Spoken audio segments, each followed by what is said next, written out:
हैं और बिंबिसार कहते हैं कि जब लोग देखते हैं तो कहते हैं कि अरे कितना अच्छा गोरा चिट्ठा नौजवान तरुण व्यक्ति जो है वो भटक रहा है, फटे पुराने छोटे कपड़े पहन करके, सन्यासियों जैसे कपड़े पहन करके राजा महाराज आपकी नगरी में कोई भटक रहा है। देखने में तो ऐसा लगता है कि राजा है। तो बिंबिसार मिलने की इच्छा प्रकट करते हैं और कहते हैं कि हमें उसे युवक से मिलना है।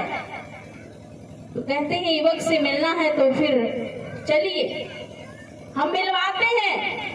तो सिद्धार्थ एक वृक्ष के नीचे बैठे हैं, राजा बिंबिसार चल करके उनसे मिलने जा रहे हैं और कहते हैं क्या आपको दिक्कत है?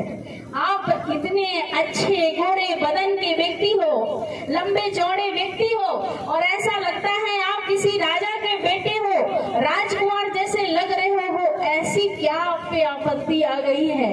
ऐसी क्या परेशानी आई जो आपने घर छोड़ दिया और इस वेश में आकर के भ्रमण कर रहे हो? तो सिद्धार्थ कहते हैं हम किसी खोज में निकले हैं। तो कहा कि जब पा जाना तो फिर लौट करके हमारे पास आ जाना। उनको पहले तो राजा बिंबिसार कहते हैं कि हमारा राजपाट ले लो, अगर घर से नाराज होके आए हो तो कोई बात नहीं है, हम अपने हिस्से में का कुछ हिस्सा दे देंगे और आप उस राजपाट को संभालिए। तो कहा नहीं, अगर संभालना होता तो मेरा घर था। नहीं, हमारे जो प्रश्न हैं हम उन प्रश्नों के उत्तर की खोज में निकले हैं और जब तक उन प्रश्नों के जवाब हमको न मिल जाएंगे तब तक मैं घर वापसी नहीं करूंगा। राजा बिंबिसार जो बड़े विस्मित होते हैं और कहते हैं कि जब आप अपने प्रश्नों के जवाब पा जाना तो हमारे पास में लौट करके आ जाना। तो राजा बिंबिसार के पास में जब ज्ञान उनको होता है, जब बोध प्राप्त होता है, तो राजा बिंबिसार के पास में सिद्धार्थ लौट के जाते हैं।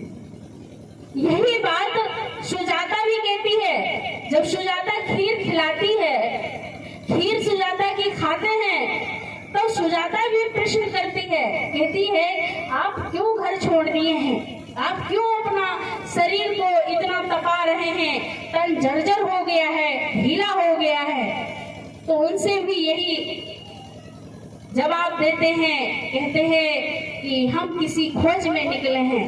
तो सुजाता भी कहती है कि जब खोज लेना तो लौट करके हमारे पास आ जाना और जो खोज में निकले हो वो हमको बता देना। सुजाता को भी उन्होंने अपनी वाणी से प्रवचन दिया।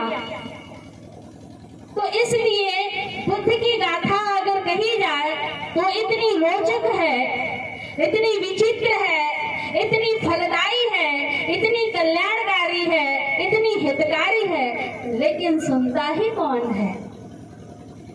उनको मानता ही कौन है? उनके बताए हुए रास्ते पर चलता ही कौन है?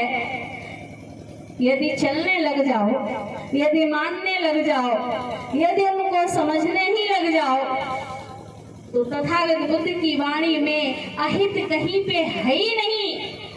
कल्याण के अलावा, फल के अलावा।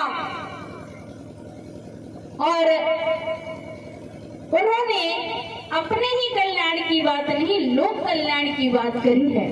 कुशीनगर में भी जब जाओगे देखोगे तमाम प्रकार की घटनाएं, जिस स्थान पे जाओगे, टाको अंगुलीमाल को उन्होंने ज्ञान दे करके अपनी शरण में लिया।